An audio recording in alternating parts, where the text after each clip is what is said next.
కుంకుమ రకరకాల ద్రవ్యాలతో అభిషేకాన్ని పొందినటువంటి స్వామిని ప్రార్థన చేసి మనం ఆయనకు చెందిన వాళ్ళంగా ఆశ్రయిస్తారు.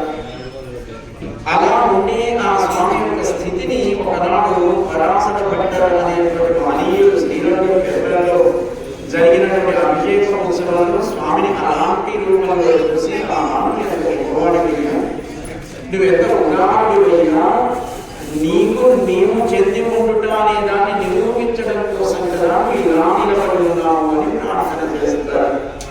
దాన్ని వివరిస్తూ పరాశర భట్టర్ అనేటువంటి ఆ మహనీయుడు ఒక శ్లోకాన్ని లోకానికి అనుగ్రహించారు. దాన్ని మన ప్రార్థనగా మనం ఆ అభిషేకంలో ప్రధాన కలశ సమర్పణ చేసే ముందు ఆ శ్లోకాన్ని స్వామి ముందు లేదా అమ్మ ముందు స్మరిస్తారు.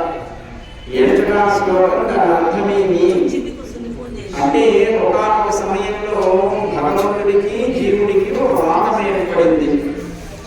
ఆయన మనందరూ జీవులు కదా, మనని ఆయన అన్న ఎవరైనా నువ్వు నాకు చెందిన వాడివి, జీవుడు ఎవరికి చెందినవాడు అని మనం ఇక్కడ అంటున్నాం గుళ్ళో.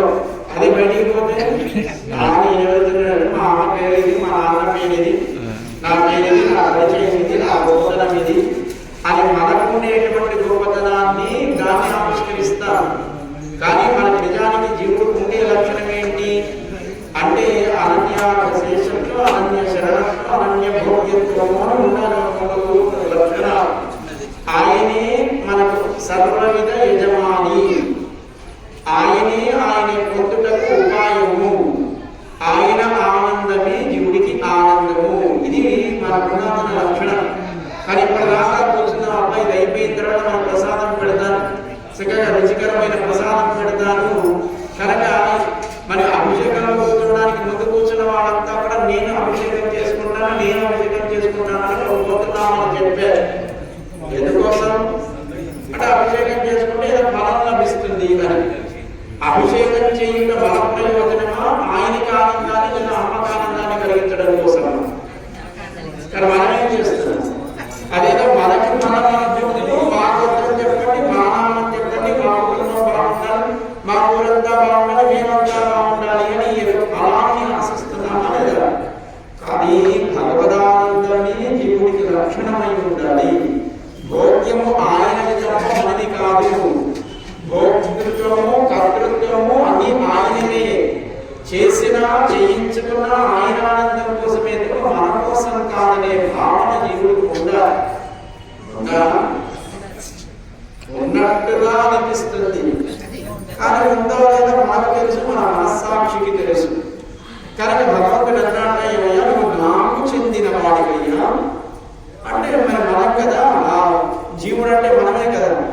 జీవుడు అన్నట్ట కాదయ్యా నాకు నేను చెందినవాడిని, నీకు నువ్వెవరయ్యా, నీకు నేను చెంది ఉండడం ఏంటి, నాకు నేను చెందినవాడిని. భగవంతుడు అంటాడు త్వం మే, నువ్వు నాకు చెందినవాడివి. జీవుడు అన్నాడు అహం మే, నాకు నేను చెందినవాడిని, నువ్వెవరో నాకు తెలియదు, నీకు నాకు సంబంధం లేదు అన్నాడు జీవుడు.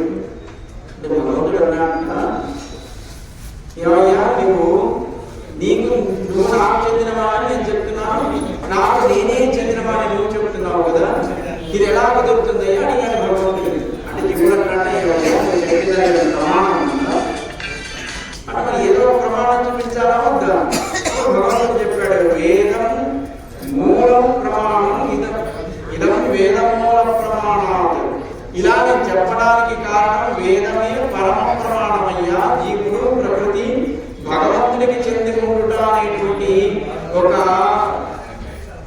విషయాన్ని మనకి వేదం స్పష్టం చేస్తుంది. ఇదం వేదం మూల ప్రమాణాలు. అదే నువ్వు వేదం అంటావు ఏమంటావు ఇవన్నీ నాకు తెలియదయ్యా, నాకు ప్రత్యక్షమైన అనుభవం ఉందా లేదా? చాలా సిద్ధాత్ అనుభవ విభవాత్, నాకు అనుభవం ఉందయ్యా. ఈ పుట్టిన దగ్గర నుంచి నాకు నేను అనుకుంటే పెరుగుతున్నామా లేదా? ఈ పుట్టడానికి ముందు ఎన్ని జన్మలు ఎన్ని శరీరాలు మార్చినా అన్నింటిలో నాకు నేను చెందినవాడిని అనే ఒక అనుభవం నాకు ఉందయ్యా. ప్రత్యక్షంగా నాకు నేను చెందినవాడిని, అనుభవంతో నాకు నేను చెందినవాడిని నాకు అనుభవం ఉండగా నువ్వు వేద ప్రమాణం అంటావేంటి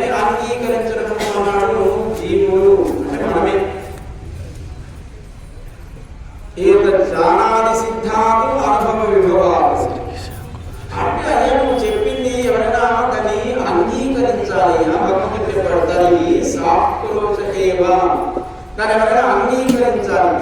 అని మరి నువ్వు చెప్పిన దాన్ని ఎవరైనా అంగీకరించాలా? మరి నువ్వు చెప్పిన దాన్ని కూడా ఎవరో అంగీకరించాలి కదా. నేను చెప్పిన దాన్ని ఎవరో అంగీకరించాలన్నప్పుడు నువ్వు చెప్పిన ప్రమాణాలను ఎవరో అంగీకరించాలనుకుంటారు. అంటే నిజమేనయ్యా, అది అంగీకరించేట్టుగా ఒకనొక సమయంలో నేను పురాణాల్లోనూ ఇతిహాసాల్లోనూ గీతాది ఉపదేశాల్లోనూ నేను చెప్పి ఉన్నానయ్యా. వాక్రోజ కస్య గీతాది మమ విదిత అంటే అది ఉందయ్యా అంటే కస్య అని జీవుడు గీతా